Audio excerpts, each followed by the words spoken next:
Hello and welcome everybody. Yeah, it is one more person. A big crowd today. Thank you very much for joining to yet another Neo4j live stream. Today, a big group, so I'm very excited about it and very happy to have you all here. So let's start with short introductions first before we go into it. So this is Neo4j Live, SustainGraph. I think I heard. I don't remember quite. I think I saw it on Twitter somewhere, a post by or tweet by Tassos Anastasios Afairopoulos. So I butchered the name. Sorry. Fine. And you tweeted about it, and you said, "Okay, this is cool. We're building this knowledge graph on the United Nations Development Goals. Check it out." And I thought, "Okay, this is cool. This is interesting. Let's look at it." And we talked a little bit, and then you said, "There's actually a full team working on this, and we have to present this to a wider audience, so people should know about it." And I said, "Yeah, absolutely. Let's do this." So. There is also in the team Eleni Fotopoulou, Ioana Mandilara, and Christina Androna. Welcome, everybody, and thank you for joining the Neo4j live stream. Thank you very much for the invitation, and we are very glad to be here. That's good. Great. So I don't know, we had talked a little bit about this beforehand, and we want to split it out a little bit in two things, right? One will be more introduction, presentation style, and then an actual demo of the knowledge graph. So I don't know what you're going to... Yes, okay, cool. Yes, that's true. That's true, Alex. I'm going to do, let's say, a first presentation regarding the theoretical background of the SustainGraph, and then Ioana is going to present a demo and with visualizations and further explanations on what can be done in a hands-on way upon the SustainGraph. Yeah. So maybe if it is okay for you, maybe I can start the presentation. Let's maybe before we do that, give everybody a short introduction. So each of you, if you could say maybe a sentence or two about who you are, what you do, like a quick overview of you, so people get to know you a little bit better before we dive into the actual content. But Eleni, do you wanna start nevertheless? Yes, of course. Thank you very much for passing me the floor. Well, my name is Eleni Fotopoulou. I am a senior software developer at the laboratory of NetMode. I'm going to provide more details later on the NetMode laboratory that belongs to the School of Computer and Electrical Engineer. It's a department in the National Technical University of Athens. My research interests are on data science, on data fusion techniques. In this case, would be data fusion techniques for populating the data in a knowledge graph, in the case of our today presentation. Generally, I have experience in software, in social network analysis, and these are, and generally as team, our expertise is to make a bridge between ICT, between technical solutions and social sciences. So we have involved in many research projects that do exactly this. They give technological support in applications that are in the domain of social sciences. This from my side. Cool. All right. Shall we go around the corner? Okay. Yeah. So, hello, Alexander. Let me introduce myself. My name is Ioana Mandilara. A few things about my background. I have graduated from the Department of Applied Mathematical and Physical Sciences in National Technical University of Athens. I have also completed my master in data science and machine learning.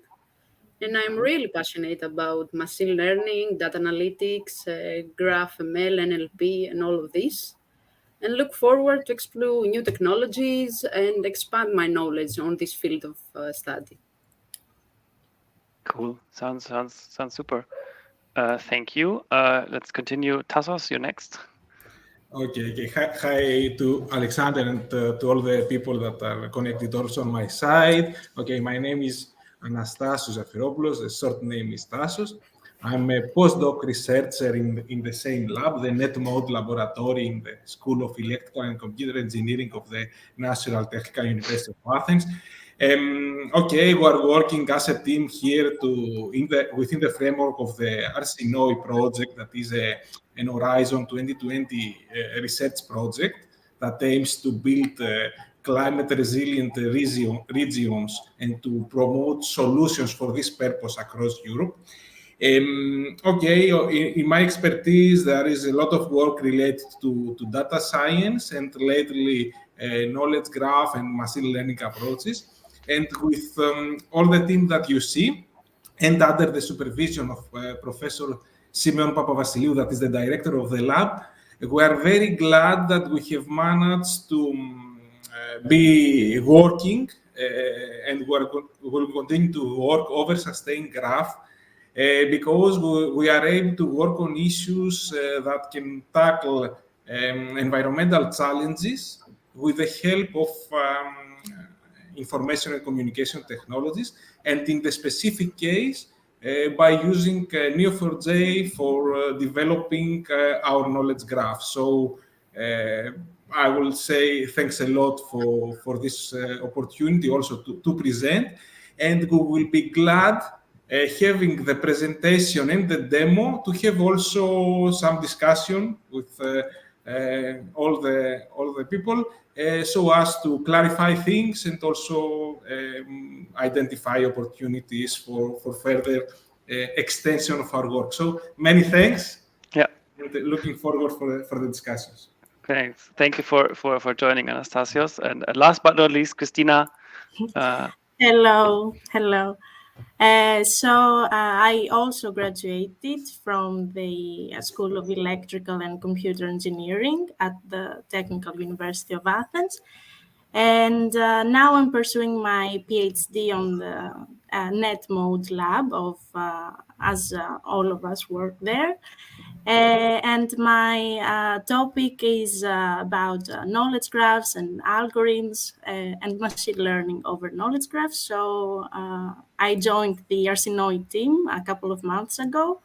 And now we're working on a big knowledge graph, the SustainGraph, that we're going to present today. Yeah, super. Perfect. Thank you very much, Christina. I'm super happy. Like I said before, and Anastasios, you already almost took away my next point of introduction, is like saying this is live, this is interactive. So if you have any questions, any feedback, any comments, type it in chat. Either if you think it's cool, which I think I do, so spoiler. But if you think have any other comments, any further details to discuss, the team is here. So I'm happy to read your questions. I'm happy to open it up for a Q&A sessions, either between the introduction slides and the demo, or at the very end. So we have some time for this for sure. But yeah, now I think we can dive in to the actual presentation. So Eleni, I still see the video feed. So if you don't mind, I think that now, yes, now you should see the first slide of the presentation, right? Exactly, and I get this out of the way. Yeah, I think that's good. And I have obviously the logo on top of my head. Great. Get this away as well. Go. Okay, so when you are ready, I can start the presentation. This is ready. Yeah, you're good to go. Oh, great. Thank you very much. So thank you again for passing us the floor in order to present our work in this Neo4j session. We are working on the design and population of a knowledge graph that is named SustainGraph. And the objective of this knowledge graph is to track the progress and the interlinking among the Sustainable Development Goals. So this work is done in the frame of a European research project. It is an Horizon 2020 project that is named Arsinoe. And as Tassos said before, it aims to build climate resilient regions through applying specific solutions and innovations. This is our team that was presented in detail before. So we are part of the NetMode laboratory that stands for Network Management and Optimal Design Laboratory. Reason why we came up with the idea of building such a graph, the main challenge that led us to this point is that we have observed when the project began, we observed that there exists a lot of data around the Sustainable Development Goals, but these are data silos. They are very fragmented and isolated. So we found a lot of SDG data sets in different formats and semantics. We also observed that the same indicator was defined differently depending on the geographical area. We also found a lot of policy documents, meaning directive strategies that are published from the European Union in this case around the climate change, that was very difficult to read all of them and have a good tracking of how they tackle the SDGs. Another reason why we thought about building such a graph is that we see that they are very nice. There is a focus on the SDGs the recent years. So there are many applications, both softwares and APIs, that are very fancy and they have really good results, but they have limited scope, meaning that they are hiding the semantics behind, and they're only showing nice information, but at the same time fragmented. So we understand that we need there's a need for data interoperability in order to develop resilient adaptation and mitigation solutions for the climate change within the scope of the Arsinoe project. The SustainGraph represents the data around the SDGs in an interconnected and enriched way. This is the strong part of the SustainGraph. We provide semantic alignment of the terminologies of the same concepts that that are different depending on the interdisciplinary study that they focus. So we provide this semantic alignment, and also the data that are populated within the SustainGraph are data that come both from unstructured sources and structured sources. By structured sources, we are talking about files in tabular format that consider both time, the time and the spatial scale. And by documents, we are talking about raw text that we have used specific machine learning techniques in order to introduce them in the SustainGraph. Apart from this, being a graph, it offers dynamic relationships among the entities, and of course, identification and prediction of new relationships among these entities. As can be seen in the image, we started from the data silos that by interlinking them between them, we come up with a graph. And then by adding all the work that has been done regarding the semantic alignment, we come up with the knowledge graph. When we started this work, it was not clear for us what kind of database to use. So at the end, we understand that since we are talking about having a dynamic database schema that stores information about relationships, and we are interested mostly at the relationships, where the relationships matter more than the individual points themselves. And at the same time, since we understand that there is a need to store this information in a semantically enriched way, we're talking about linked data that provide connection with entities out of the graph, we understand that the best way to represent all this information would be via a graph database. And then we come in the fourth decision we took, that is to support, to adopt the Neo4j graph database. We did this because Neo4j, as far as we know, it is ideal for dynamic database schemas that evolve over time. We liked very much the fact that Neo4j supports both semantics, but at the same time, the database has high performance in terms both of storage and data processing. We're also very, very happy about the support of the graph data science algorithms, because it gives the opportunity to do natively, to execute natively this kind of algorithms inside the database itself. And of course, apart from these 3 strong points, it is easy and to use. We had a great support from the community. Many thanks both to you and Michael, because you have supported us a lot at all this road trip. And of course, there is we're very lucky because there is a direct collaboration between the ARSINOE project and the Neo4j community. So the SustainGraph has a layered approach in the ecosystem of Arsinoe. At the bottom part are placed the pipelines that realize the data fusion of both the structured and the unstructured data.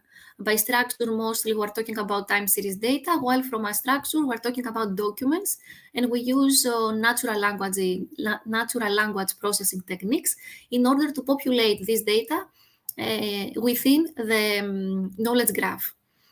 At the middle layer, we do all the interlinking part, of course, in the middle layer of this approach, and then anyone that is interesting from whatever interdisciplinary domain it belongs, he can, of course, go on with data visualization, with specific analysis, or use the data that are within the graph to create participatory models.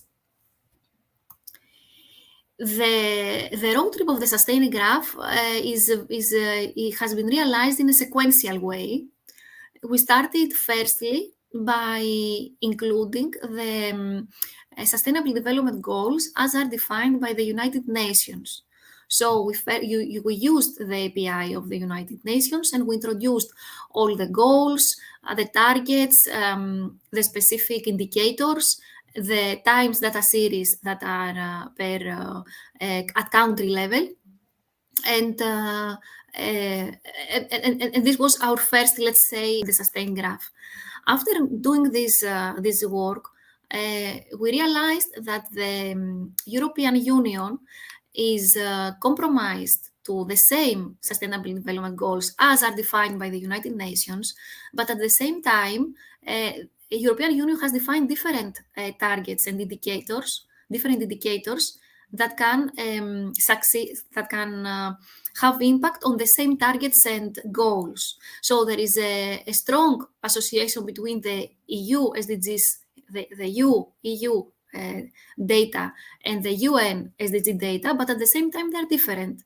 So we introduced also all data coming from the Eurostat part, and we create the relevant associations in order to be able to see exactly how the European Union contributes to the achievement of the United Nations SDG goals. In the frame of the Arsinoe project, all this information was really nice and really important, but the people that work on the different case studies all over Europe, we have case studies from Canary Islands, from the Black Sea, the Mediterranean ports, there is an heterogeneity of case studies. These people, they really liked this merging between EU and UN, but at the same time, they had the need to interlink their own data with all this pool of data in order to come up with interesting outcomes. So we took the decision to define the indicators in a more generic way in order also to be able to introduce in the graph data that come from third-party sources. These third-party sources may be from the case studies, or they may be other third-party sources that are of the interest of our research team. In order to support furthermore the case studies to see exactly what is their impact on the Sustainable Development Goals, we also decided to include information that comes from the climate-related hazards that the case studies work on, A hazard may be extreme heat, for example. And this kind of information, we took it from the European Environment Agency. And in also to accelerate their objectives, we also included specific innovation technological solutions that are provided per different hazard, let's say. This kind of information is given by the Climate Innovation Window, and we wanted somehow to help them to see what kind of innovation solutions they may apply into their case study in order to improve the results of their research. Until now, all the data that we have seen is structured data. It may be CSVs, it may be JSON, XML, but it is structured data. In order to populate this data into the SustainGraph, we used the Python library. It is a Python library. Of course, we used the graph database of Neo4j and specific plugins such as the APOC and for reading the different formats and neo-semantics for creating the different semantics. And we also created a set of pipelines through Jupyter notebooks that populate in a structured way and update regularly this information, the data of the knowledge graph. Normally, we used batch data integration in transaction of about 10,000 rows. After finishing all this introduction of all this data that is huge, we understand that a lot of information is not only in the tabular data, let's say, but it is hidden in the policies documents that are derived by the Paris Agreement. So before seeing how to introduce this kind of information into the SustainGraph, we put a lot of effort into reading all these documents, see exactly how they are interlinked between them, and decide what exactly to introduce into the graph. At the end of the day, because this was not a straightforward task, at the end of the day, we decided to start by including first the European Green Deal strategies. European Green Deal is approved in 2020 and is a set of policy initiatives that are created by the European Commission with the objective of making the European Union climate neutral by the 2050. Another block of policies we included has to do with the country-specific recommendations. These are also documents prepared by the European Commission and are prepared for each country. This is why we see the relation here from the country-specific recommendation to specific geo areas. So in these documents is analyzed the economic situation of each country, and these documents provide a specific recommendation on measure that this country should adopt over the coming 12 months, the next year, the upcoming year. And these recommendations cover a variety of topics. It can be the reforms of pension systems, measures to create jobs and fight unemployment, and so on and so forth. The last block of documents we have introduced are the nationally determined contributions. These are considered to be the heart of the Paris Agreement and the achievement of its long-term goals. The NDCs, the national determined contributions, embody all the efforts by each country to reduce the national emissions and adapt to the impacts of the climate change. All this information is also included at this publication that we did the last month in the Frontiers magazine, and you can, if someone is interested, can read more details about it. Now, we are going to say a couple of words of what exactly we did with these texts, and more in concrete, the country-specific recommendations and the European Green Deal strategies. We followed two machine learning approaches. The first one was to build a classifier that, giving a text, he can predict with what probability this text makes reference to the 17 Sustainable Development Goals. So to do so, we tried them three. We tried a lot actually, but we put here only the four, the four pre-trained transformer-based models. We use them as a basis, and these models is the BERT, the XLNet, the ROBERT, and the GPT-2. And we found out that the best score, with an accuracy of 0.9, we had it with the XLNet model. So we took this model and we feed it with data that come from the OpenSDG AI community. I'm also going to open this link because this is a specific data set that is provided by the OpenSDG community. And we use this data. There are pre-labeled texts with the specific goals, and we use it in order to train our model.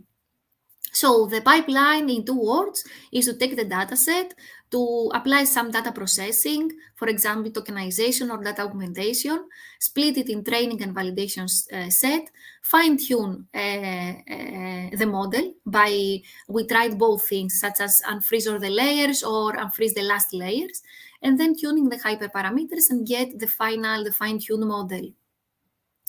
The second machine learning approach that we followed has to do with finding the cosine similarity between the top N keywords of the texts that come from the policies and the keywords that comes from the SDGs.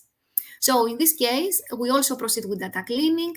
We took the candidate keywords of the policies, we extracted them, we converted them in embeddings, and then we compared these embeddings with embeddings that come from the SDGs texts in order to see, again, this text with which probability belongs to to how many of the SDGs.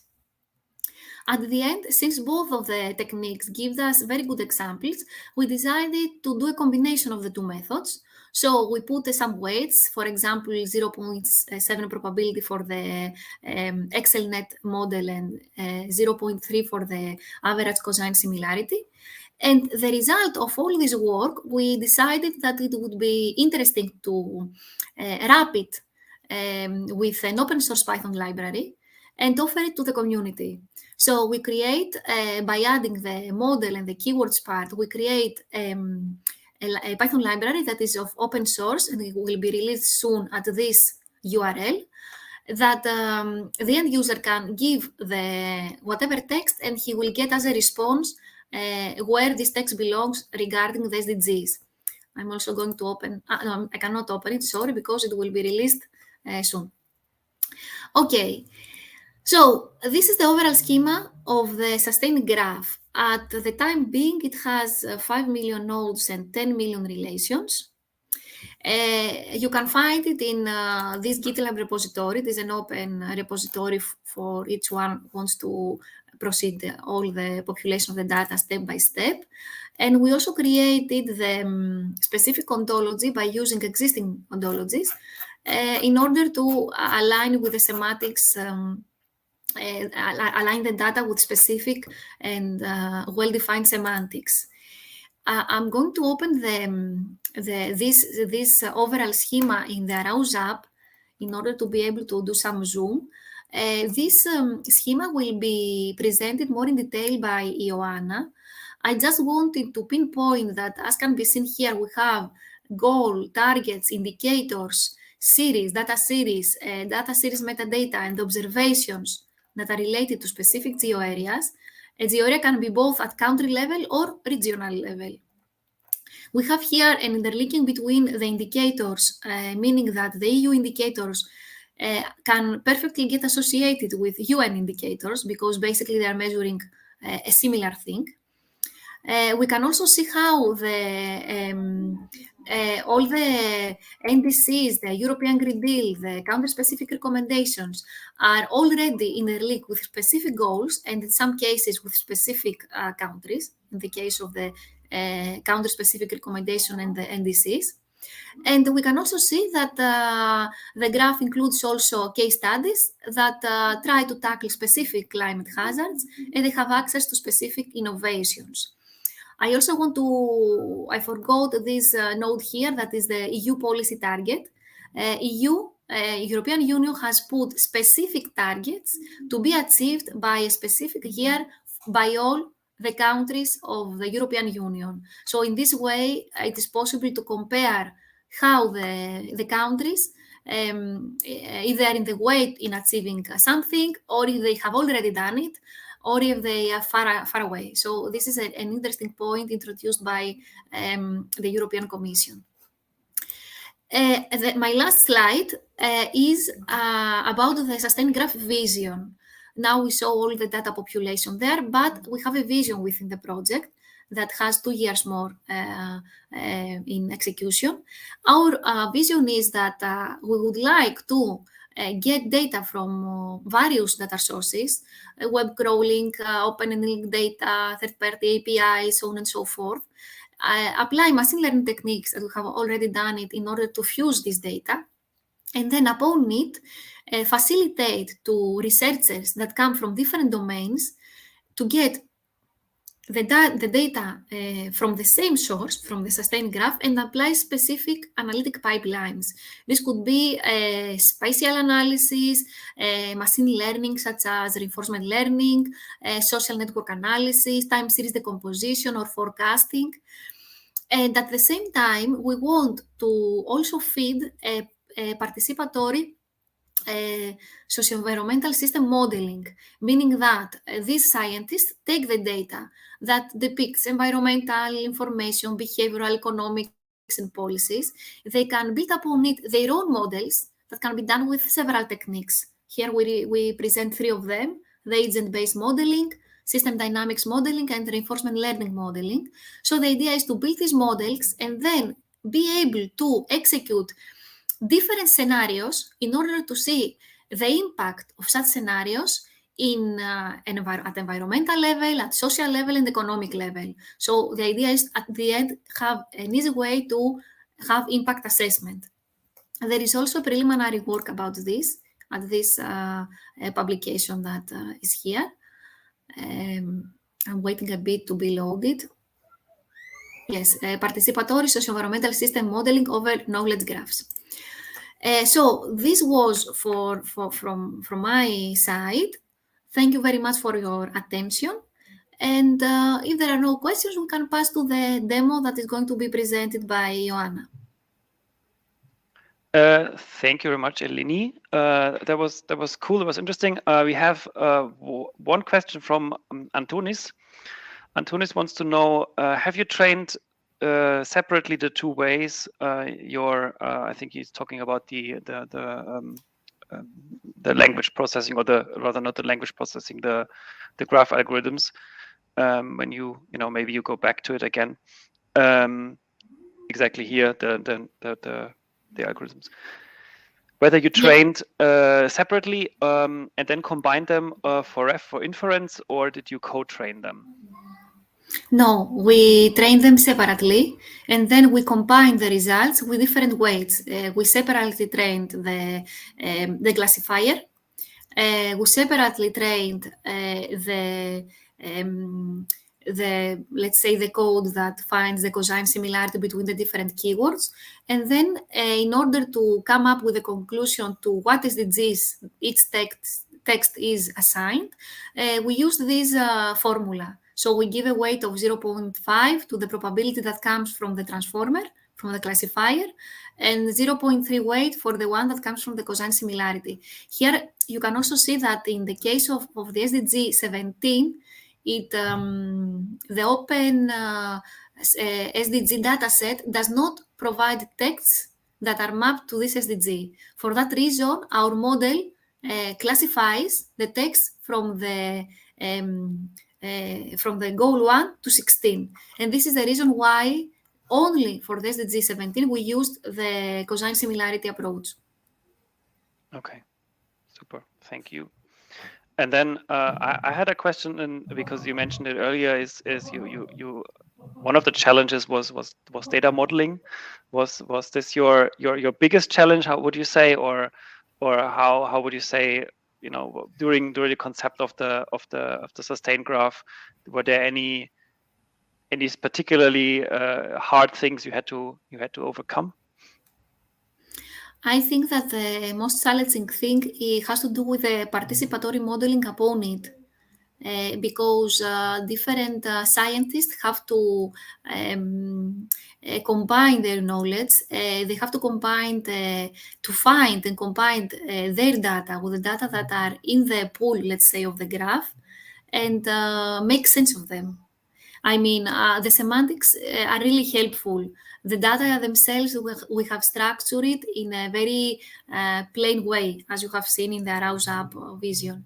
But at the end, for me, the challenge is, and we are going to see this in the future, how easy is for these research teams to create successful participatory models upon the knowledge graph. The mechanics of the knowledge graph itself, it was a laborious process, is the roadmap that we have seen. But it was, step by step. You do one thing and then you realize the other thing. So it was maybe the reason of saying this, because we have already done it. So normally what more respect gives you is the stuff that you have not done and not what you have done. And if I may jump in, just to say that another big challenge that we faced and we face is also related to data quality, meaning that we have a lot of time series data, but not always qualitative data. So this means that we have a big challenge to make data population processes that make a good kind of filtering, outliers removal, so as to feed to SustainGraph more qualitative data. And for the upcoming months and years, we have identified, along with the overall community, a lot of challenges related to data uncertainties in data, bias detection. So we put a lot of emphasis on it now that we have the basic model to have more qualitative input. And this does not depend only on us, but also depend a lot on the data providers. So I think that as we progress, it's a big challenge worldwide to improve the data quality.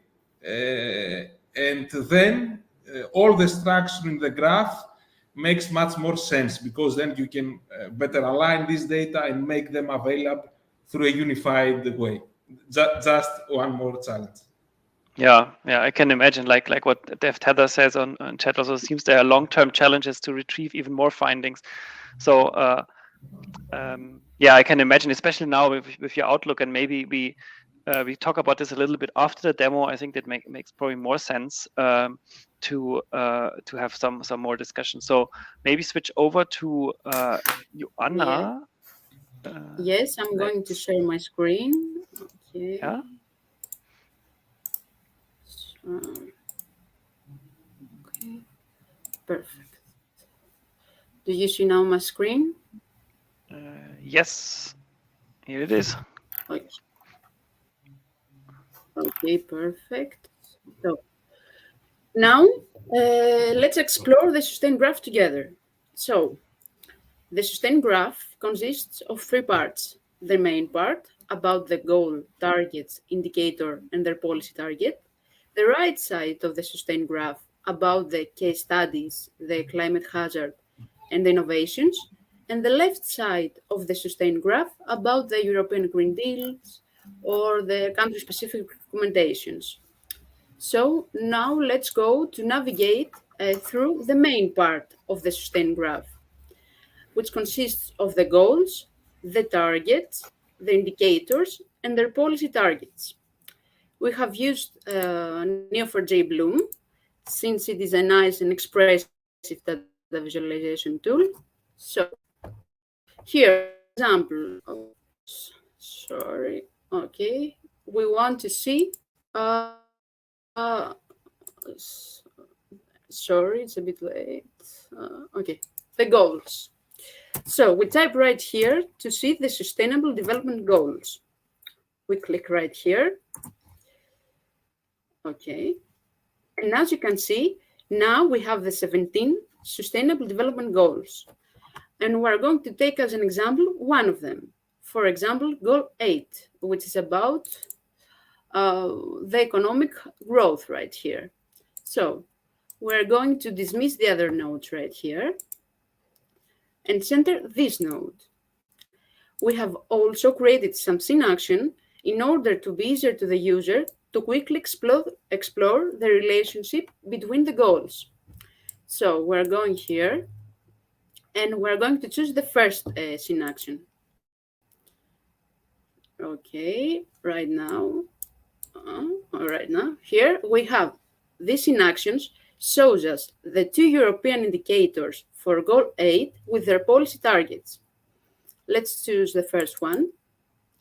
This European indicator measures the share of young people neither in employment nor in education and training, and has a policy target 9. 9 means that this indicator should be less than or equal to 9% by 2030. So now we're going to move in Neo4j. We want to examine how many countries achieved this target. Here we have a pie chart that shows only 23% of them has achieved this EU policy target. Right next to this chart, we have a table. This table shows us the European countries with their values. Netherlands has already achieved this target with value 5.5, compared with, Italy, that has not achieved this target with value 23.1. So Italy has a lot of work to do. Now we come to a scheme of the graph, and we want to see another example. For example, we want to focus on the path that a goal has a European indicator, which is associated with an indicator defined by the United Nations. So we come here back to Bloom. Now we clear the scene. Okay. And now we want to type this path right here, that a goal has a European indicator which is associated with an indicator defined by the United Nations. So we type here, right, this path. Okay, let's wait. Okay, now we have the orange nodes, the dark blue nodes, and the light blue nodes. The orange nodes are the goals, the dark blue nodes are the European indicators, and the light blue nodes are the indicators defined by the United Nations. Let's take as an example the same indicator as before. So we have this indicator about the young people neither in employment nor in education and training, which is associated with the indicator 8.6.1, which is an UN indicator about the proportion of youth not in education, employment, or training. We can double-click right here in the relationship and see the relevance between these two indicators. So, two indicators coming from different sources are similar. To explore the other parts of the SustainGraph, we're going to see some nice visualization in Neo4j. So here we have a map. This map shows us the proportion of women in managerial positions across the world for 2020. We can select another year if we want. So countries colored with red has higher values than countries colored with orange or yellow. So we take as an example Greece, that has 29% of women in managerial position, compared with a red country, for example, Belarus, that has 51% of women in managerial positions. But someone could also want to compare the values of one indicator. So here we have this bar chart. This bar chart shows the values of the indicator net greenhouse gas emissions in 2020. And Malta has lower values than Luxembourg. Before going to the other parts, this line plot answers the questions, how does one indicator evolve over the years? So we have selected right here the country that we want to see and filter this diagram. We have selected, for example, Greece. And as you can see, this indicator is decreasing over the years.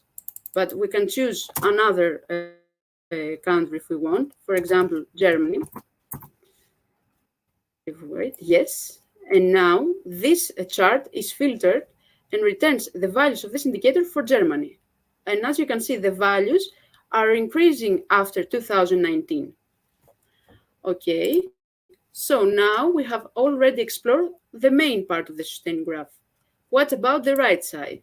The right side is about the Arsinoe case studies, the climate hazards, and then their innovations. So we're going to take another example on Bloom. We're going to clear the scene again. Okay, and now we want to see the entity about the case study.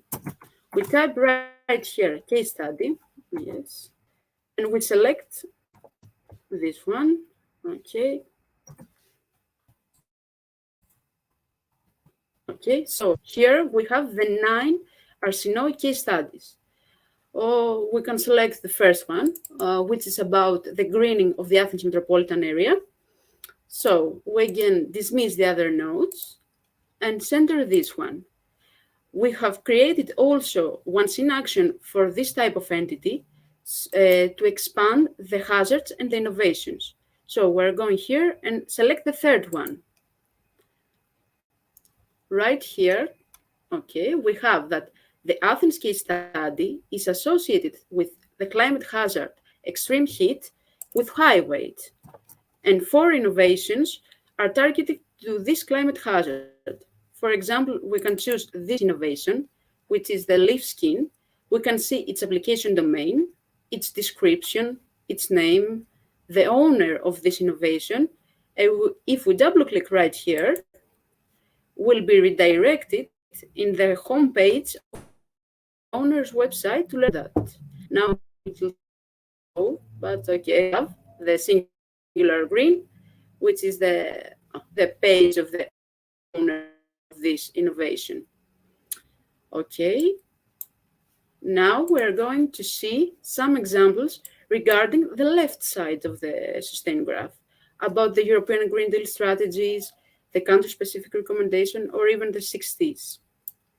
So we come here back to Bloom, and now we are going to select the second page of this report, which is about the policy documents. As already mentioned, Eleni, we have used the custom Python library SDG detector, which maps the European Green Deal strategies and the country-specific recommendations with the goals. So here in this Sankey chart, we have at the right side the goals, here the goals, and at the left side we have the European Green Deal strategies, and we can see the association between them. So, for example, we can see that the EU solar energy strategy is associated with goal 7 with high weight, and more specifically, with weight equals to 76%. But someone could also want to see the association of one strategy with all the SDGs. So here, for example, we can select the strategy that we want to see. If we write out here, we can see that we can select, for example, the same one, EU Solar Energy Strategy. And as you can see now, we have all the association with all the SDGs, and the goal 7, which it's about clean energy, is the most related one. And finally, we have one chart about the country-specific recommendations. So what does this chart show us? This pie chart shows us the percentage of country-specific recommendations, CSRs, for all the European countries per goal and for a selected year. So here we have filtered this pie chart for 2011, and we can see that the majority of the texts are related with goal 8, which is about the economic growth. Now we're going to select another year, for example, 2022. And as you can see now, the recommendations of all the European countries are related with goal 7 we can conclude that the focus of Europe right now is clean energy, because Goal 7 is about clean energy. So this for me. Any questions? Cool. So I didn't find the mute button there for a second. That's very interesting. That was a super cool demo. Thank you very much for that, Ioana. There was a short question from Belleville about got lost a little bit in the specifics. Could you please rephrase what is the purpose of this database and who uses it? I think we did a little bit, but maybe we can go a little bit into that. And then also the question is this: the Bloom endpoint, is that used for you internally, or is that supposed to be for scientists on the outside?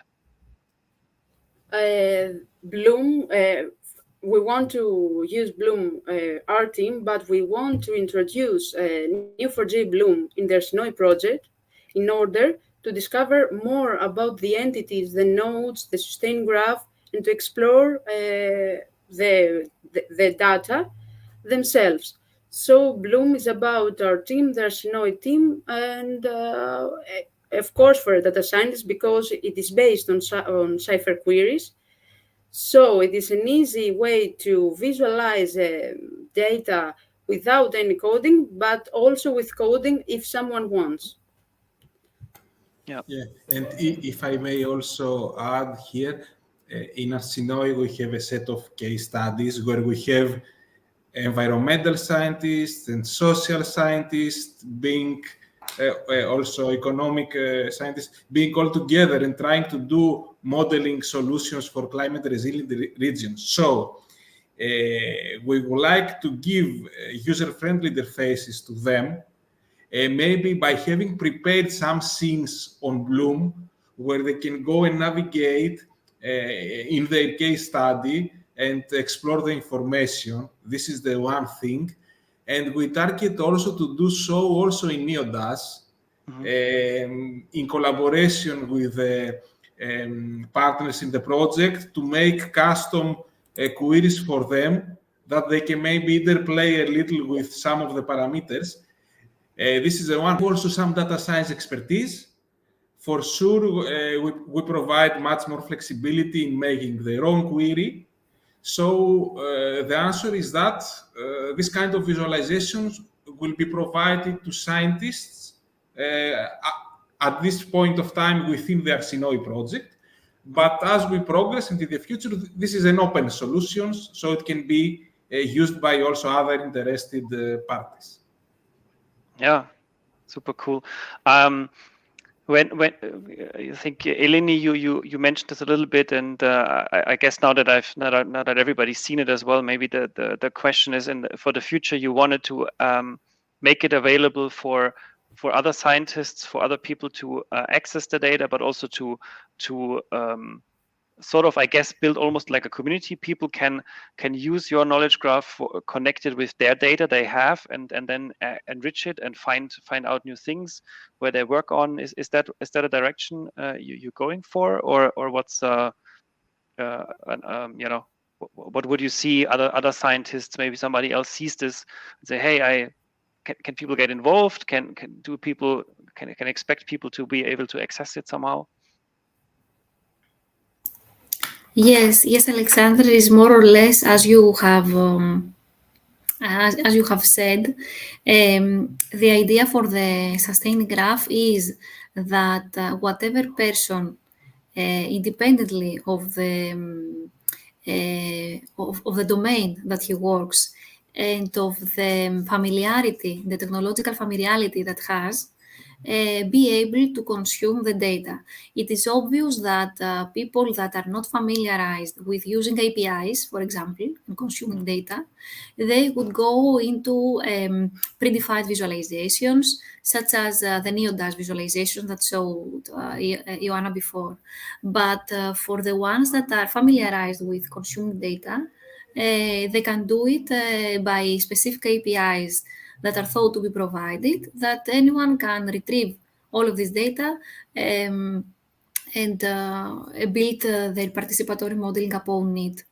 This is an idea. It is also a question between our research team how we could also support the enrichment of the data by people that will not be in the strict, they will not be strictly part of our teams. This would be very challenging, very interesting, but at the same time, it can be also problematic depending on the case. So all these thoughts are things that we're constantly thinking of, but the one thing we are sure about is that this is a database that is of open source, of open use, and the idea is to give the data to anyone that likes to consume it, combine it with his data with a clear objective to track the achievement of the Sustainable Development Goals at country level and at regional level. This is the aim of this tool. We didn't totally, I think, focus on it, but it's important to say that we try to enrich also the spatial characteristics, and we are also very interested also on behalf of Neo4j for this kind of spatial data management, meaning that we exploit the capability to detail specific locations, geometry points, let's say, at this point of time. But we will be very interested to see also further geospatial functions that may be supported in the future, because this is very important for this kind of analysis. For instance, in the case study in Athens, we want to track indicators in very specific areas with a specific, let's say, accuracy. So it's important to have also the spatial axis within. And we're very interested on it also in the framework of the Neo4j technology. Yeah, I think geospatial, there's a couple of things happening currently. I know that we did a couple of presentations at Node, so I'm very excited about it as well. I think there is some capabilities there, but I think it's going to be, hopefully it's going to be improved somehow and be more visible. But what you just said, I think is particularly interesting, because every country, every ministry in every country is probably working on something like this, right? So everybody is achieving towards getting their sustainable goals achieved. So I know the agricultural sector wants to get cows and dairy production, and then energy. They will see how do we get shifting into more renewable energy production, and then transport. How can we make sure that people drive less around with their cars but use more trains and stuff like that, and all of these, and this is done in all of the countries, and everybody is working on it, and if this hopefully can achieve or help them achieve their goals a little bit quicker, and see a synchronizations effect, maybe some collaborations across departmental effects, I think that would be great and super helpful for all of us. Yeah, exactly. Did you, when you worked with the data, were there any findings you would say that were surprising, or that you already discovered something where you said, hey, this is didn't know of this, or it wasn't nobody was aware of this until you did it? To be sincere, we have put a lot of effort at this point of time on the conceptualization and data population phase. And it comes into the next months to explore a lot of the data science analysis part in collaboration with colleagues working on the modeling. So I think there are many things to explore the upcoming period. And this is also for us a very nice motivation because at the end, we don't want to have a knowledge graph for the SDGs. We want to have a knowledge graph to implement solutions that can improve things in our world. So this is the objective, and this is what we would like to work on a lot. Yeah. Okay. Cool. No, then I'm very much looking forward to. Eleni, you wanted to say something? Yes, I wanted to say that personally, because before working on the SustainGraph, Personally, I had no knowledge about, detailed knowledge about the Sustainable Development Goals, apart from the fact that there are 17 and that's it. Yeah. Yeah.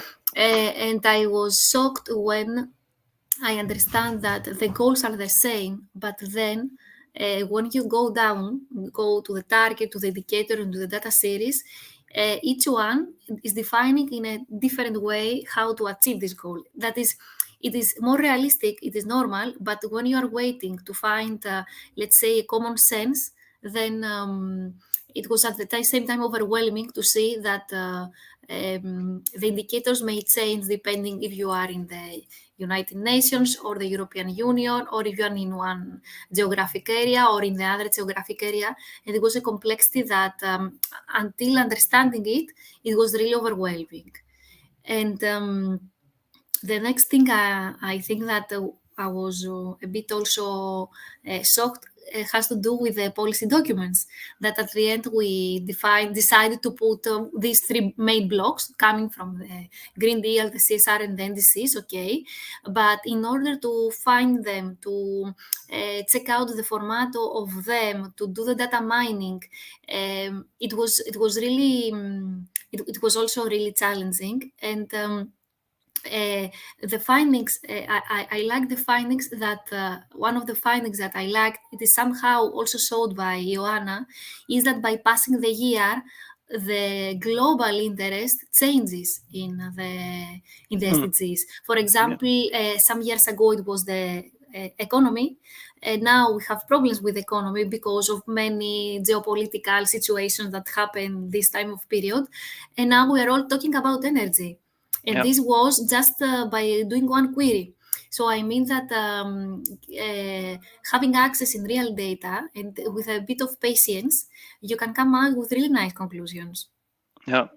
I mean, that makes it particularly difficult, right? When you have 17 goals and you're supposed to work towards all of them, and every couple of months the countries decide, oh, now the focus is this, and then a couple of months later, now the focus is this, but you need to advance all of them. So if you change it all the time, it makes it super difficult to get, okay, let's move forward with this one, and then some advances have been made, and then let's go here, and then makes it hard to follow up the progress and follow up the achievements. So I think that's difficult.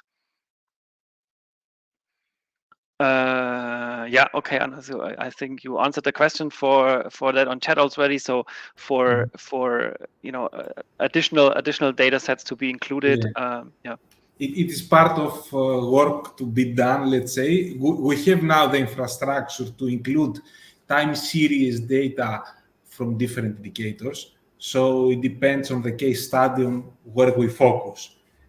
So this is something that we can support in the future.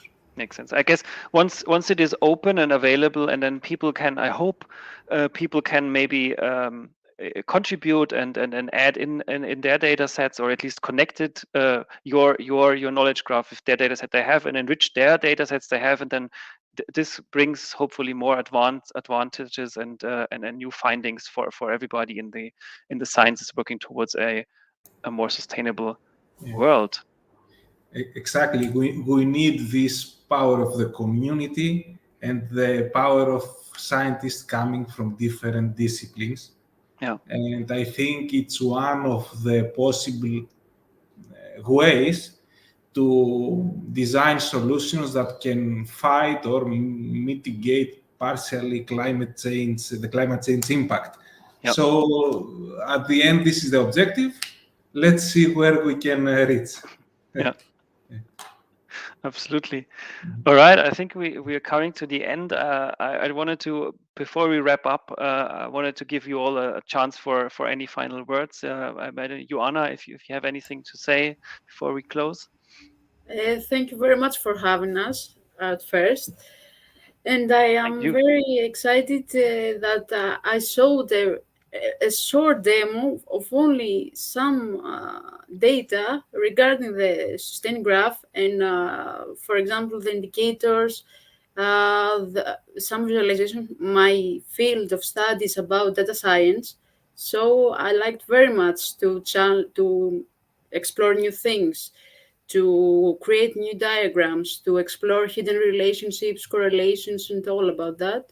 So it is great to be seen in an Neo4j live session for me. It was good. It was very good. Thank you very much for the demo in particular. It was nice. Christina, any final words? I would also like to thank you for having us.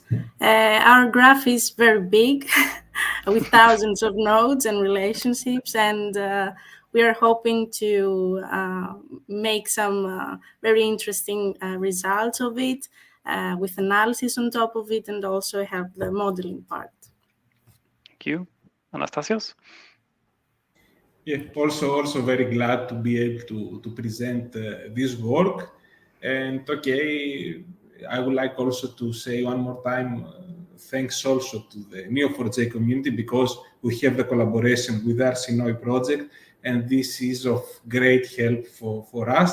Also, it's nice that we can also share our challenges and even the characteristics even of the Neo4j graph database that we will be very interested on, speaking about on the data science part, but also the spatial thing that we discussed. So thanks a lot for this opportunity. Absolutely. Thank you. And Eleni?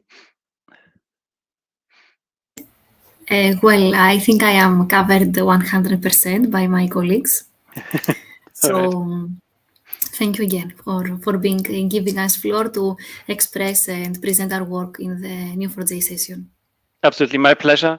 It was really good to have you join this Neo4j Live. It was great to see the knowledge graph. Great to see how it's come to be and how you concepted it and how you created it. So I really enjoyed it a lot. Thank you very much to chat for everybody watching live, joining live. If you watch this as a recording, the link to the Arsinoe project, the links, some Twitter links, some publications, and furthermore is in the video description on YouTube. So you will find everything there. Check out the links in the GitLab repository if you're interested in it, and maybe reach out to the members if you have any questions. If you wanna, I don't know, maybe there's some way of participation and for exchange of ideas. So that's, I think, an open invitation. And yeah, if you want to know more, if you want to have more Neo4j content, then obviously like and subscribe to the channel and give us some feedback, or give me feedback rather. And yeah, I hope with that, I wish you all, hope you had a good time, and I wish you all a good rest of your day, good evening, good afternoon, if you're watching this some other time. And yeah, hope to see you soon at another Neo4j Live. Thank you very much. And take care, everybody. Thanks to all the people. Bye-bye. Thank you. Bye-bye. Thank you. Bye-bye.